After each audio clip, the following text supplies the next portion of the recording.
आज का हमारा टॉपिक होने वाला है the decline of Indian textiles. यानी कि इसके पिछले वाले क्लास तक हम लोगों ने पूरी तरीके से ये पढ़ा कि हमारे इंडियन टेक्सटाइल्स जो हैं, यानी कि भारत का जो कपड़ा है वो दुनिया में फेमस था, है ना।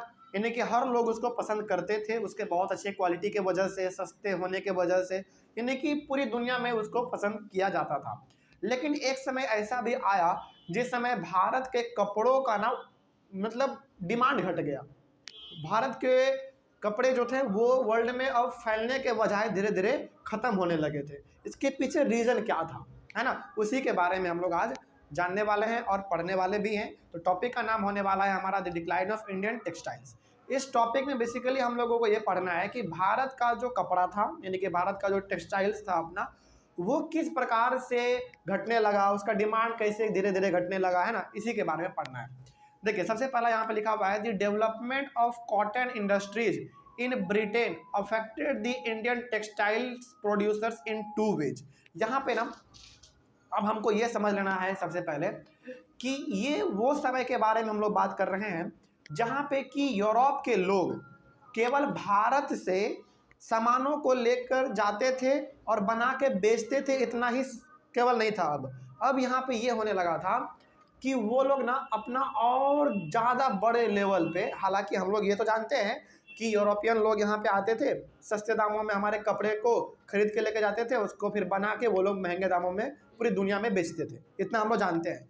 लेकिन अब यहाँ पे ना होने क्या लगा कि बड़े लेवल पे पूरे यूरोप में, और ख़ास करके यदि हम बात करें ब्रिटेन का, तो वहाँ पे ना कॉटन इंडस्ट्री धीरे धीरे और बड़े लेवल पे खुलने लगा।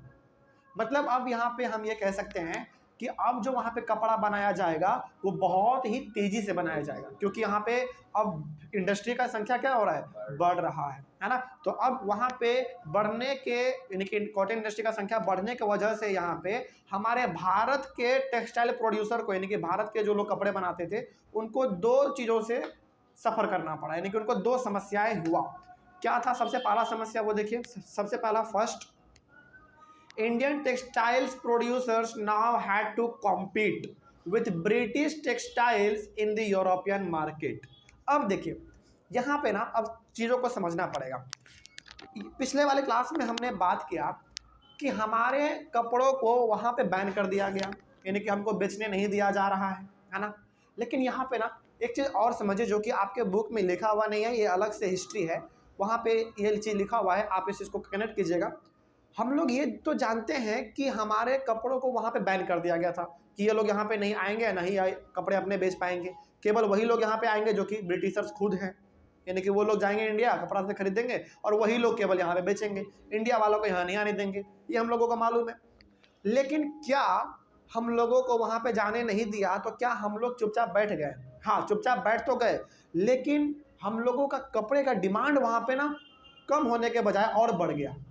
क्योंकि जैसे मान लीजिए, सपोज कीजिए कि एक दुकान में ना एक डेयरी मिल्क का चॉकलेट रखा हुआ है, एक ही है, पूरा ख़त्म हो गया है, एक ही रखा हुआ है, और उसको खरीदने के लिए 10 आदमी हैं। तो बताइए, उस चॉकलेट का डिमांड, यानी कि उसका एक तरीके से कह सकते हैं उस चॉकलेट का रेस्पेक्ट बढ़ गया, है ना, क्योंकि चॉकलेट एक ही है लेकिन खरीदने वाला 10 है ना। लेकिन मान लीजिए दुकान में चॉकलेट 100 रखा रहता और खरीदने वाला 2-3 रहता, तो क्या उस चॉकलेट का कोई रेस्पेक्ट है? कोई रेस्पेक्ट नहीं है, यानी कि उसका भाव ऐसे ही कम है ना। तो वही चीज़ यहाँ पे हो रहा था अब कि यूरोप में हमारे कपड़े को बैन कर दिया गया, हमको आने नहीं दे रहा है, तो वहाँ पे कपड़ों का संख्या क्या हो गया, घट गया। हालांकि वो लोग कपड़े लेके जाके बेचते तो थे, लेकिन उसका संख्या क्या हो गया, घट गया। तो जितने लेवल पे, यानी कि जितने मात्रा में यूरोप के लोगों को कपड़ा चाहिए था, उनको उतना मिल नहीं पाता था, है ना। तो अब वो लोग सरकार को कहने लगे कि सरकार उसको भी आने का मौका दीजिए, क्योंकि हमको जो कपड़ा चाहिए वो वही लेके आ सकते हैं, है ना।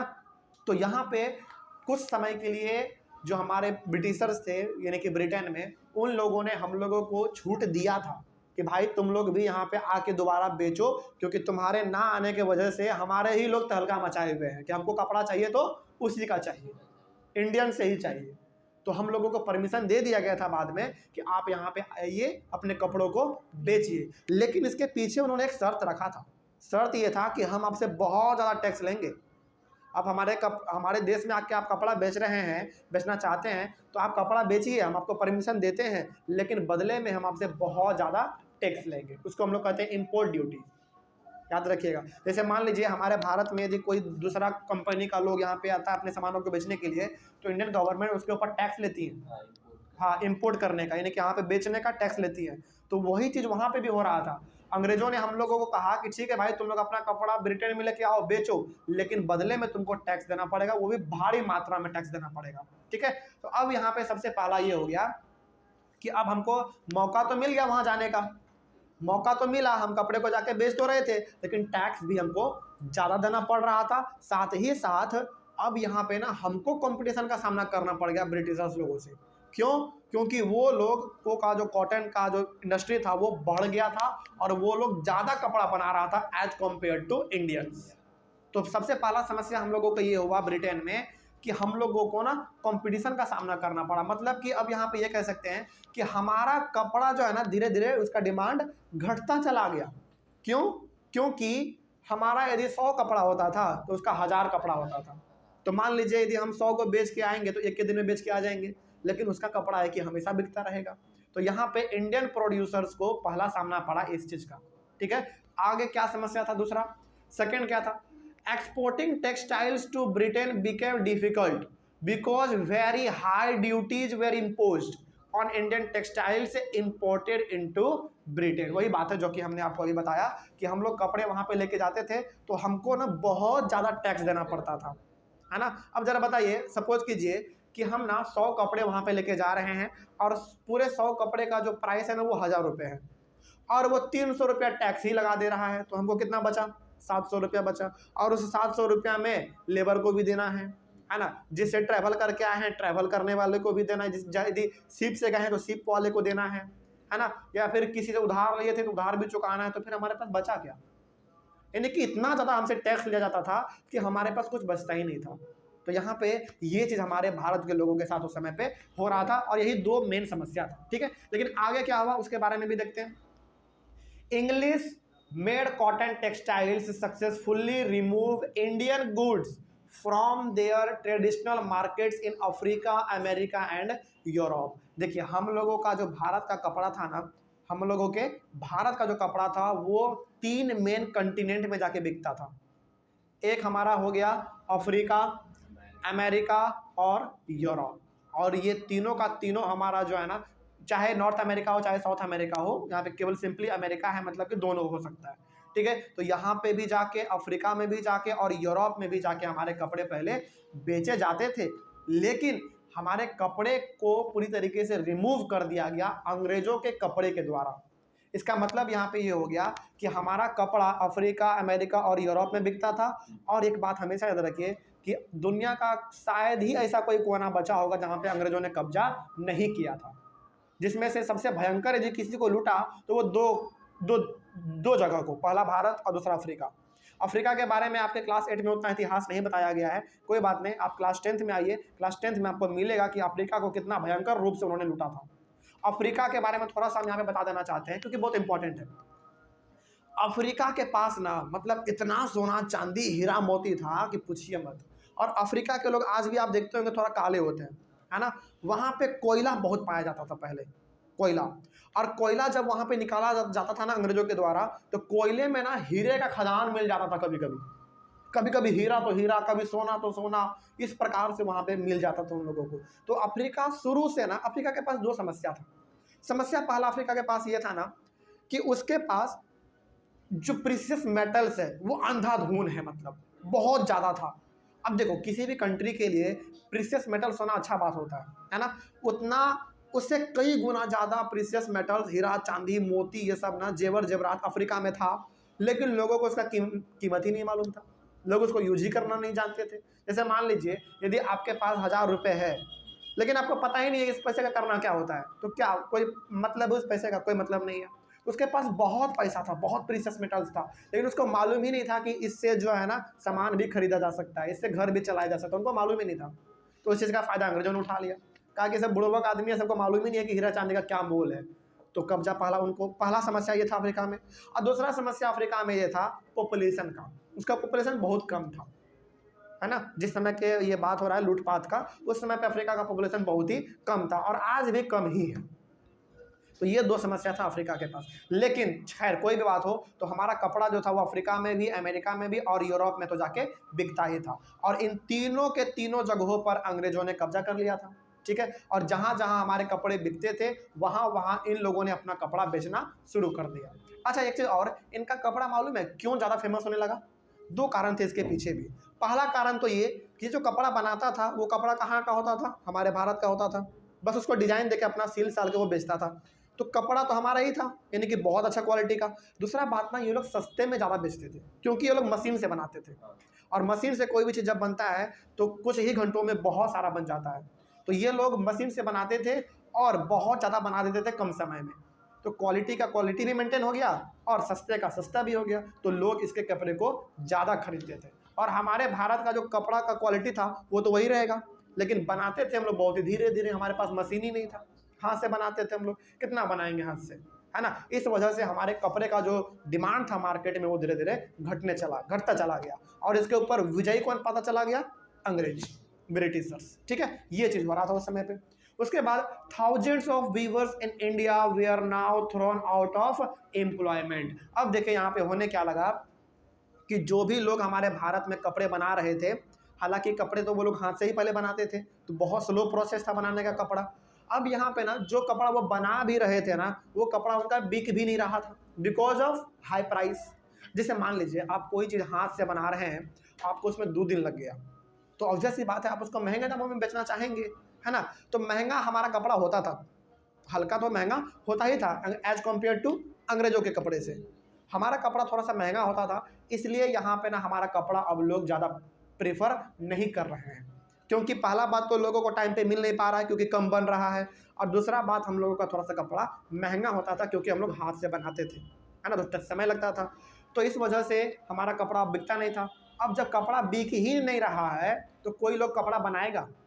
नहीं बनाएगा भाई, क्यों अपना पैसा लगा के बर्बाद करेगा, है ना? तो यहाँ पे अब जो है हमारे भारत में बहुत सारे वीवर्स अपने रोजगार से बेरोजगार हो गए, ठीक है। ये हो गया समस्या। उसके बाद Bengal weavers were the worst hit. हमारे भारत में सबसे ज़्यादा यदि समस्या किसी को हुआ ना, हालांकि उन सारे वीवर्स को समस्या हुआ जो कि बुनाई का काम करते थे, कपड़ा बनाने का काम करते थे, लेकिन सबसे ज़्यादा कहाँ पे? बंगाल के वीवर्स को सबसे ज़्यादा समस्या हुआ। उसके बाद क्योंकि उसमें पे बंगाल में कपड़ा ज़्यादा बनता था। हाँ, उसके बाद English and European companies stopped buying Indian goods and their agents no longer gave out advances to weavers to secure supplies। अब देखिए होता क्या था ना यहाँ पे, जैसे मान लीजिए हम इंडियंस हैं, है ना? हम कपड़े को बुनते हैं, ठीक है। तो हम कपड़ा बुन रहे हैं तो हमसे कपड़ा ना अंग्रेज लोग खरीद लेता था, लेकिन अब वो क्या कर ले रहा है? कपड़ा खरीद ही नहीं रहा है हमसे। अब अच्छा, अब आपके मन में सवाल आ रहा होगा कि सर अब जब अंग्रेज हम लोगों से कपड़ा खरीद ही नहीं रहा है तो फिर वो बना के बेचेगा क्या? अब इसका जवाब यहाँ पे ये है कि देखो भाई, यूरोप इतना बड़ा कंटिनेंट है, तो ऐसा तो नहीं है कि यूरोप में कॉटन नहीं उगाए जाते होंगे, सिल्क नहीं होता होगा, ऊल नहीं होता होगा, वहाँ पे भी होता था, है ना? तो उन लोगों को लगा ना कि एक बार हम अपने कंट्री का ही कपड़ा बना के ट्राई करते हैं। बात समझ में आ गया? तो लोगों को क्या मालूम था कि अंग्रेज भारत से कपड़ा ला के बेच रहा है ना? तो अब यहाँ से वो लोग भारत के कपड़ों को लेना बंद कर दिया, बल्कि अपने ही कपड़े को बना के अपने ही मशीनों से अपने खुद वो बेचने लगे, है ना? अब यहाँ पे एक समस्या हम लोगों के साथ ये हो गया कि जो हम लोग पहले कपड़े बनाते थे अब हम लोग नहीं बना पाएंगे क्योंकि खरीदेगा ही नहीं कोई, है ना? तो अब हम लोगों का कपड़ा भी अब बनाना बंद हो गया। और जो वो लोग हमको एडवांस देता था, एडवांस क्यों देता था? लालच में कि एडवांस देंगे तो ज़्यादा ये कपड़ा बना के हमको देगा, अब वो एडवांस भी नहीं दे रहा है हम लोगों को, है ना? तो ये सारा का सारा समस्या केवल हमारे पास है, इंडियन लोगों के पास है, अंग्रेजों के पास कोई समस्या नहीं था उस समय पर। उसके बाद distressed weavers wrote petitions to the government to help them. अब जो डिस्ट्रेस्ड वीवर्स थे, मतलब कि जिनको बहुत ज़्यादा समस्या हो गया, जिनका घर परिवार बाल बच्चे का पालन पोषण हर चीज़ कपड़े के बुनाई पे ही टिका हुआ था, उन लोगों का तो पूरा काम चौपट हो गया। तो वो लोग ना गवर्नमेंट को पत्र लिखने लगे। यहाँ पे गवर्नमेंट कौन? ईस्ट इंडिया कंपनी जो हमारे भारत में थे उस समय पे, उनको वो लोग पत्र लिखने लगे, उनको जाके वो लोग मिलने लगे कि साहब ऐसा आप लोग मत कीजिए, हमसे कपड़ा खरीदिए तभी हमारा घर परिवार चल पाएगा। तो वो लोग जाके अंग्रेजों से विनती करने लगे कि साहब ऐसा मत कीजिए, है ना? लेकिन आगे क्या होता है देखिए, by the 1830s British cotton cloth flooded Indian markets. अब 1830 तक ना अंग्रेज हमारे कपड़ों को खरीद रहे हैं। अब सवाल है कि वो कपड़ा फिर बना कहाँ से रहा है? वो कपड़ा बना रहा है अपने ही देश के कॉटन से, अपने ही देश के ऊल से, अपने ही देश के सिल्क से बना रहा है। और वो अपने ही देश के कपड़ों को इस्तेमाल कर रहा है, बना भी रहा है, और वो लोग बना के भारत भी आ रहा है लेके, और भारत में वो बेच भी रहा है। आपने एक चीज़ सुना जरूर होगा कि गांधी जी ने अंग्रेजों के कपड़े का बहिष्कार किया था। वो लोग कहते थे, गांधी जी कहते थे कि जितने भी अंग्रेजों के कपड़े तुम लोग पहनते हो उसको मत पहनो। गांधी जी ऐसा कहते थे, है ना। क्यों कहते थे ऐसा? क्योंकि गांधी जी का मानना यह था कि भाई तुम लोग दूसरे के कपड़े को खरीद के क्यों पहन रहे हो, अपने देश के कपड़े को खरीद के पहनो ना, है ना। ये चीज़ था। तो याद रखिएगा कि 1830 तक ब्रिटिश जो है हमारे भारत में कपड़े लाके बेचना शुरू कर चुका था और पूरी तरीके से वो फैल गया था। ठीक है, तो ये जरा सोचिए, यहाँ पे जिस कपड़े का दबदबा यानी कि हमारे कपड़े का पूरे दुनिया में था, अब वो बंद हो गया, बल्कि अंग्रेजों का कपड़ा धीरे धीरे चलना शुरू हो गया, है ना। आगे क्या हुआ देखिए, by the 1880s 2/3 of all the cotton clothes worn by Indians were made of cloth produced in Britain। मतलब कि मान लीजिए यदि 3 आदमी है तो 3 आदमी में से 2 आदमी ऐसा होता था उस समय पे भारत में जो कि ब्रिटिश के कपड़ों को पहनता था। रीजन का साफ है, बिकॉज ऑफ चीप, यानी कि सस्ता होता था, है ना। हमारा कपड़ा ऑब्वियस ही बात है अच्छा क्वालिटी का होता था, क्वालिटी में जरा सा भी कसर नहीं था, लेकिन महंगा बहुत होता था। ठीक है, तो हमारा कपड़ा महंगा होने की वजह से हम लोग खुद नहीं पहनते थे उसको। और दूसरा बात यहाँ पे ये है ना कि हम लोग अंग्रेजों को कपड़े को क्यों पहनना शुरू कर दिया, इसका रीजन है। पहला रीजन तो ये कि सस्ता दे देता था वो लोग, क्योंकि मशीन से बना के लेके आता था। और दूसरा बात ना, अलग अलग डिजाइन होता था, है ना। जैसे हमारा कपड़ा यहाँ पे उस समय पे क्या चलता था, basically shirt pant, shirt full pant, लेकिन वो लोग तरह तरह का कपड़ा डिजाइन बना के लेके आता था। तो ऑब्वियस ही बात है हम भारत के लोग किसी भी नए चीज़ों की तरफ अट्रैक्ट हो जाते हैं। तो वो लोग नया नया कपड़ा बना के लेके आता था, हम लोगों को लगता था कि अरे बाप रे ये कितना अच्छा कपड़ा दिखने में लग रहा है, इसको एक बार ट्राई किया जाए। तो वो लोग नए नए कपड़ा बना के लेके आते थे, प्लस सस्तों में बेच देते थे, तो हम लोग उसको खरीद भी लेते थे, है ना। ये चीज़ था उस समय पे। तो हर एक 3 आदमी में से 2 आदमी उस समय पे भारत में ऐसा था जो कि भारत के कपड़ों को नहीं बल्कि ब्रिटिशर्स के कपड़ों को पहना करता था। उसके बाद this affected not only specialist weavers but also spinners. अब यहाँ पे भारत के लोगों के साथ समस्या ये हो गया कि भाई अब भारत के कपड़े जो लोग बना रहे हैं उसका काम तो पूरी तरीके से चौपट हो गया, क्योंकि उसके बनाए हुए कपड़ों को कोई खरीद ही नहीं रहा है। तो यहाँ पे जितने भी वीवर्स थे, स्पिनर्स थे, स्पिनर्स मतलब जो धागा बनाते हैं, वीवर्स मतलब जो कपड़ा बनाते हैं, तो सारे के सारे लोग पूरी तरीके से आप कह सकते हैं बेरोजगार हो गया। ठीक है, आगे thousands of rural women who made a living by spinning cotton thread were now jobless। तो जितने भी महिलाएं थी गांवों के खास करके जो कि धागा बनाया करती थी, अब वो पूरी तरीके से जॉबलेस हो गई, यानी कि उनका जॉब ही छीन गया। अब कोई कपड़ा बना ही नहीं रहा है, खरीद ही नहीं रहा है, तो क्यों काम करेगा कोई, है ना। तो वो पूरी तरीके से जॉबलेस हो गए। हाउएवर, लेकिन इसके बावजूद भी weaving did not completely die in India because some types of cloth could not be supplied by machines। अब देखिए, हम लोग ये तो जान रहे हैं कि पूरा ब्रिटिशर्स लोग कपड़ा का बना के सस्ते में भारत में लाके बेचते थे, ये तो हम लोग जान गए। लेकिन क्या हमारे भारत में जो कपड़े बनते थे वो पूरी तरीके से नष्ट हो गए, खत्म हो गए? जवाब है नहीं, जवाब है बिल्कुल भी नहीं। क्योंकि जो एक प्रकार से आप कह सकते हैं कि मतलब जो डिजाइन, जो हाथ से बना के पैटर्न लोग हाथ से बना सकते थे कपड़े में, वो मशीन में उस समय पे नहीं बनाया जा सकता था। आज का मशीन देखा जाए तो पूरी तरीके से डेवलप है, लेकिन उस समय का मशीन, चलिए ठीक है मशीन है, लेकिन फिर भी कितना डेवलप होगा। ज़्यादा से ज़्यादा आप मशीन से कपड़े बना सकते हैं, लेकिन क्या मशीन से आप अलग अलग डिजाइन दे सकते हैं? नहीं दे सकते हैं। तो कपड़े बिल्कुल मशीन से बनाए जाते थे, 1 घंटे में हजार कपड़े बनाए जाते थे, लेकिन उसमें जो डिजाइनिंग का काम था ना, वो आज भी स्पेशल डिजाइनिंग वो आज भी हाथों से ही होता था। तो यहाँ से हम ये कह सकते हैं कि भारत में वीविंग जो है, यानी कि कपड़े का बुनाई जो है, वो धीरे धीरे घट तो रहा था, लेकिन कंप्लीटली घट नहीं गया था, वो कुछ अंश में बचा हुआ था। क्योंकि कुछ ऐसे डिजाइन हुआ करते थे, कुछ ऐसे पैटर्न होते थे कपड़ों में देने के लिए जो कि केवल और केवल हाथों से ही दिया जा सकता था, मशीनों से नहीं दिया जा सकता था। तो इस मायने में हमारे भारत के जो वीविंग थे वो कुछ मायने में बचा हुआ था। ठीक है ना। आगे, these had a wide demand not only amongst the rich but also amongst the middle class. अच्छा देखिए, अब ना आप बहुत बार देखे होंगे अपने प्रैक्टिकल लाइफ में, अपने गली मोहल्ले में भी देखे होंगे कि जो लोग अमीर होते हैं ना, उनको ना चमक धमक से मतलब नहीं होता है, वो ना क्वालिटी पे विश्वास करते हैं, है ना। भले ही पैसा ज़्यादा लग जाए भाई ले लो, लेकिन क्वालिटी हमको बहुत अच्छा दो, है ना। अच्छा यहाँ पे ना दो चीज़ है यहाँ पे। उस समय में हमारे भारत के कुछ अमीर लोग जो कि बहुत अमीर थे और कुछ बड़े बड़े मिडिल क्लास लोग, वो ये क्या करते थे ना, जैसे देखिए, पहला बात तो वो लोग भारत के कपड़ों को प्रीफर करते थे क्योंकि अमीर लोग हैं वो। और दूसरा बात क्यों करते थे, रीजन इसके पीछे साफ सा है कि भारत का कपड़ा जो है ना एक तरीके से स्टैंडर्ड लगता था, क्वालिटी लगता था, है ना। जैसे मान लीजिए सपोज आप 1,000 रुपये का ब्रिटिशर्स का कपड़ा खरीद लीजिए और 1,000 का आप इंडियन कपड़ा खरीद लीजिए, आपको फ़र्क मालूम चल जाएगा। इंडिया का जो कपड़ा होगा ना उसका क्वालिटी ही अलग होगा, उसमें एक स्टैंडर्ड आपको दिखेगा, है ना। तो जो बड़े लोग थे वो अपने स्टैंडर्ड को मेंटेन करने के लिए, लोगों के तरीके से रुतबा बनाने के लिए, दिखाने के लिए वो लोग भारत के कपड़ों का ही इस्तेमाल करते थे क्योंकि वो महंगा होता था पहला बात, और दूसरा बात क्वालिटी में तो कमी है ही नहीं उसमें, है ना। तो यहाँ पे आप ये कह सकते हैं कि जो कुछ अंश में भारत में वीविंग बचा हुआ था, वो वीविंग केवल और केवल अमीर लोगों की वजह से बचा हुआ था क्योंकि वो लोग उस कपड़े को खरीदते थे। और अमीर लोग क्यों खरीदते थे, ताकि उसका एक स्टैंडर्ड बना रहे, है ना। जैसे कोई मान लीजिए कोई एक बहुत अमीर आदमी है और वो फटा हुआ चादर पहनेगा, कितना अजीब लगेगा, है ना। तो वो लोग चाहते ये थे कि मेरा स्टैंडर्ड जो है वो बना हुआ रहे। ठीक है, आगे बढ़ते हैं।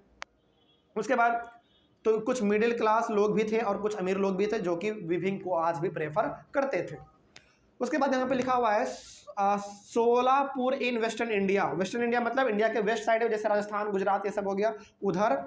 And Madura in south India. South India यानी कि केरला, तमिलनाडु, ये सब हो गया हमारा उधर। तो यहाँ पे दो जगह का नाम है, सोलापुर जो कि वेस्ट इंडिया में है और मदुरा जो कि साउथ इंडिया में है।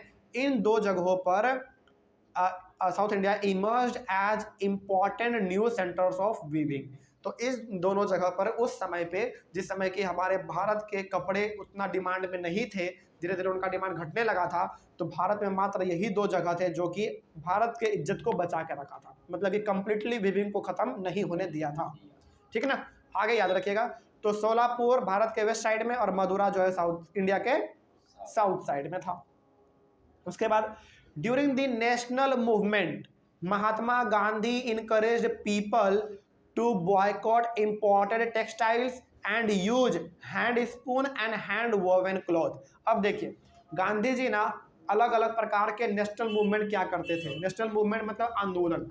अच्छा एक बात और यहाँ पे, गांधी जी जरा सा भी लड़ाई पीट में विश्वास नहीं करते थे। उनका यह मानना था कि हम आंदोलन करके लोगों को मिला के, लोगों को एक साथ जोड़ के हम आज़ादी को हासिल कर सकते हैं, और उन्होंने किया भी, है ना।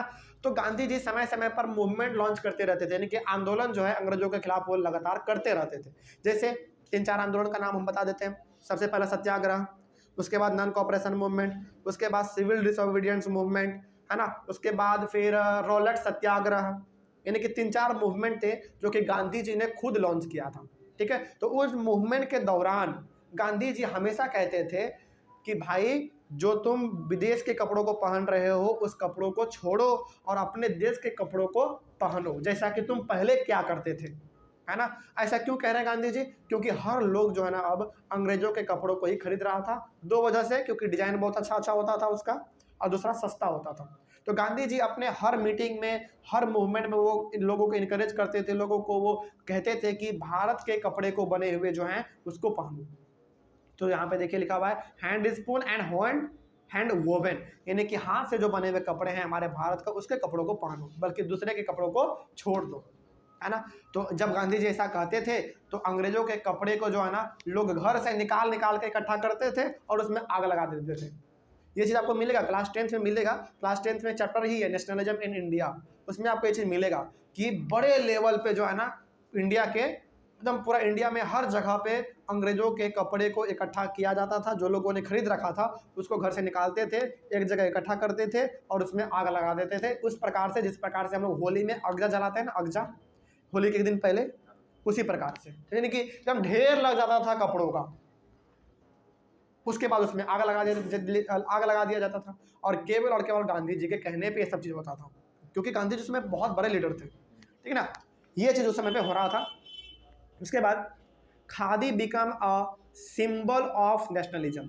और ये जो खादी आपको दिख रहा है, इसी खादी से हमारा कपड़ा उस समय पे बनाया जाता था। हालांकि कॉटन भी थे, सिल्क भी थे, लेकिन खादी उसमें से एक है।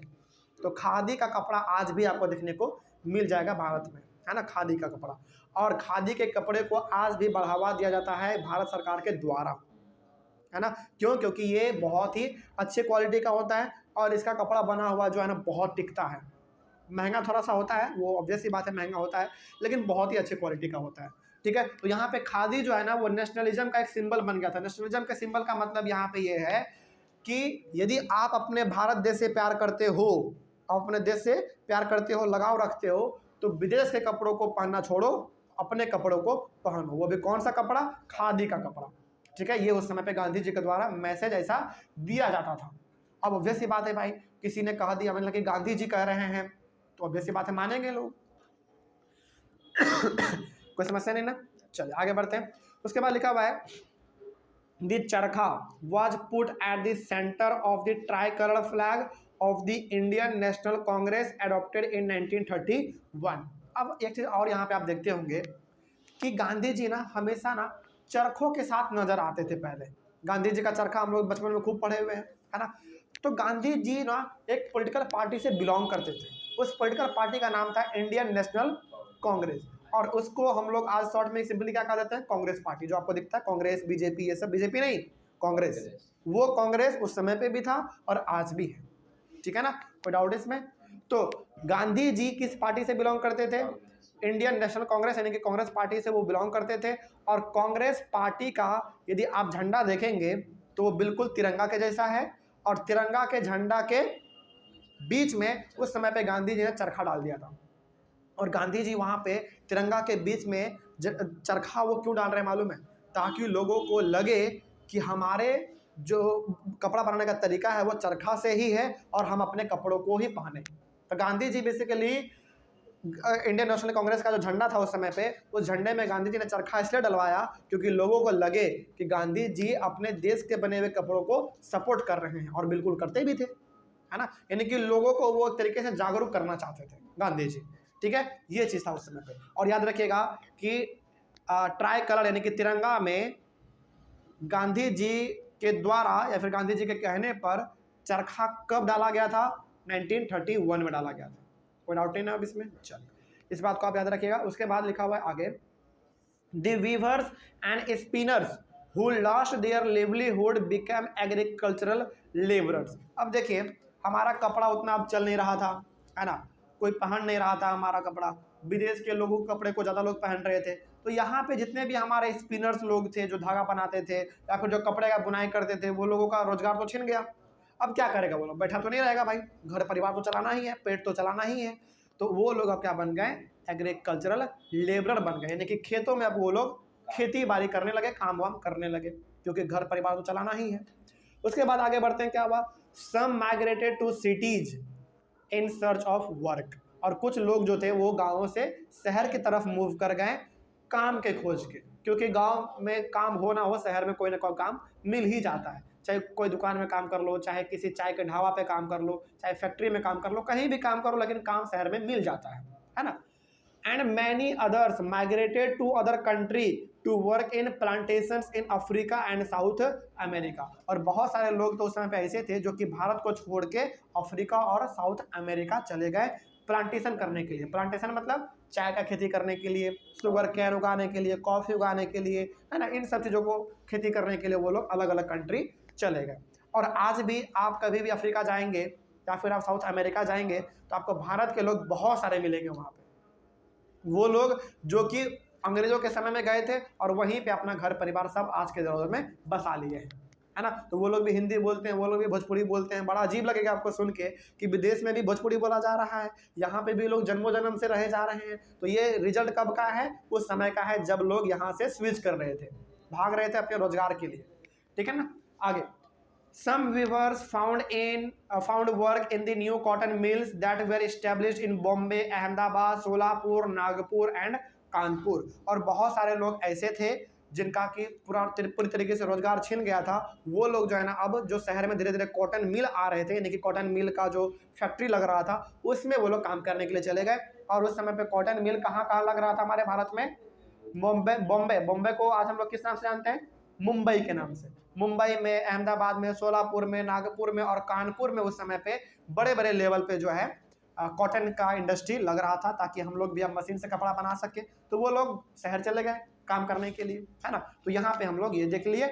आगे क्लास में हम लोग पढ़ेंगे कॉटन मिल्स कम अप। हमारे भारत में कॉटन मिल यानी कि कॉटन बनाने का जो हमारा मिल है, जो फैक्ट्री है, वो कब लगा, कहाँ कहाँ लगा, है ना, उसका क्या बेनिफिट हुआ, ये हम लोग अपने अगले वाले क्लास में डिस्कस करेंगे। लेकिन यहाँ तक में तो कोई डाउट नहीं। चलिए मिलते हैं अगले वाले क्लास में। Thank you very much.